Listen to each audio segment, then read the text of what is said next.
Good morning po, Raj. Ito po yung unit natin, ma'am. Ito po yung free nating transformer. Doon po natin isasaksak yung wire ng unit natin. Ito yung unang isasaksak natin itong transformer papunta sa regular outlet. Tapos ito naman po siya, ma'am.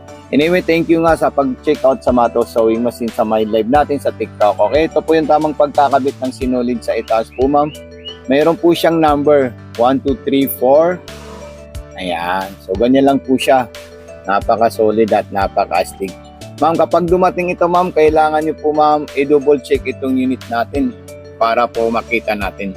Tapos, i-unboxing nyo po siya at i-share nyo sa TikTok nyo. Then, magpa-schedule po kayo for video call tutorial po, ma'am.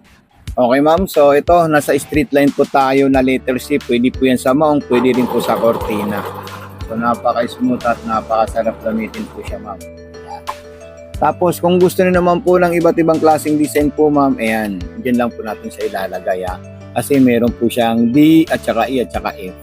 Okay, ma'am. So, ayan, no, napaka-smooth at napakasarap gamitin itong unit natin. Anyway po, ma'am, thank you sa pag-check out sa Matos Sewing Machine. Maraming salamat po, ma'am. Ayan. So, ito po yung stitches design ng ating unit. Once na dumating ito, ma'am, yung unboxing nyo po, ma'am, i-share nyo sa TikTok nyo, din pa-mention Solid Matos Sewing Machine at magpa-schedule na po kayo for video call tutorial. So lahat ng design nito, ma'am, ay gumagana. Ayan, katulad po ng pang-scallop natin, ma'am.